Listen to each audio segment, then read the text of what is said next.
સુરતના સગ્રામપુરા કૈલાશનગર વિસ્તારમાં ખખડધજ થયેલા જર્જરિત શંખેશ્વર કોમ્પ્લેક્સના ચોથા માળે મકાનની બાલ્કની ધરાશાયી થઈ હતી। સિમેન્ટ ક્રોકરીનો કાટમાળ નીચે પાર્ક કરેલી કાર પર પડતા ભારે નુકસાન સર્જાયું હતું।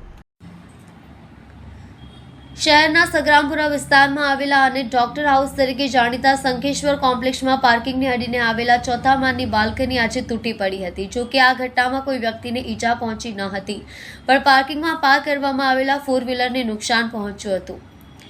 સગ્રામપુરા ખાતે આવેલા શંખેશ્વર કોમ્પ્લેક્સમાં આજે સાંજના સમયે બી બિલ્ડિંગ અંકિત ટાવરના ચોથા માળે આવેલા 402 નંબરના ફ્લેટની બાલ્કની તૂટી પડી હતી। સુનિલ મહેતાની બાલ્કનીના ફ્લેટની બાલ્કની તૂટીને પાર્કિંગમાં પડતા પાર્ક કરવામાં આવેલી ફોર વ્હીલર કારનો કુરદો બોલી ગયો હતો।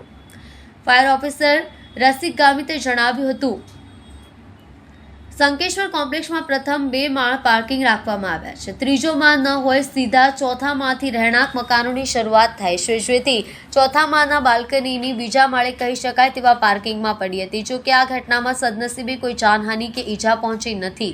કારને પણ નુકસાન પહોંચ્યું હતું। તો ડોક્ટર હાઉસ તરીકે જાણીતા શંખેશ્વર કોમ્પ્લેક્સમાં અગાઉ પણ પાણી લીકેજ, સ્ટ્રક્ચરને નુકસાન પહોંચ્યું હોવાના બનાવો નોંધાયા છે, જેને પગલે પાલિકા દ્વારા 2 વખત સ્ટ્રક્ચર સ્ટેબિલિટી સંબંધિત નોટિસ ફટકારવામાં આવી હતી। જ્યારે આ ઘટનાને પણ ગંભીરતાથી લેતા પાલિકા તરફથી આગામી દિવસોમાં બિલ્ડિંગના બાંધકામ અને તેના વપરાશ સંબંધિત પરીક્ષણ માટેની કાર્યવાહી શરૂ કરાશે। શું નામ? દિશાંગ પૂનમ। આ કયો વિસ્તાર છે, કયું બિલ્ડિંગ છે ને આજે શું ઘટના બની? આજે છે ને કૈલાશનગર શંખેશ્વર કોમ્પ્લેક્સ કૈલાશનગર મજૂરા ગેટ કહેવાય છે, સગ્રામપુરા એરિયામાં આવ્યું છે। બપોરના 4-4:30 વાગ્યાની આ ઘટના ઘટી છે। શંખેશ્વર કોમ્પ્લેક્સની અંદર અંકિત એપાર્ટમેન્ટ આવેલું છે, જેમાં 4th ફ્લોરનો એક ફ્લેટ છે। એના રૂમનું ફ્લોરિંગ પડી ગયેલું, એના પછી એ ફ્લોરિંગ નીચે એક મંદિરનું પેસેજ છે મોટું, ત્યાંનો સ્લેબ તોડીને સળિયા સાથે નીચે આવી ગયેલું। એ ફ્લોરિંગના નીચે એટલે પહેલા માળના નીચે કાર પાર્કિંગ એરિયા, ત્યાં 2 ગાડી આખી દબાઈ ગઈ છે સ્લેબના કારણે। અને જે સ્લેબ પડ્યું છે, ફ્લોરિંગ પડ્યો છે, એ પેસેજની અંદર 5 થી 7 વાગ્યાના આશ્રયમાં છે ને મિનિમમ 50 થી 60 નાના ભૂલકાઓ રમતા છે। આજે મોટી દુર્ઘટના ઘટતી બચી ગઈ છે, પણ આ મોટી દુર્ઘટના તો એમ કહેવાઈ રહી છે કારણ કે આખું ફ્લોરિંગ નીચે પડી ગયું છે, ધરાશાયી થઈ ગયું છે।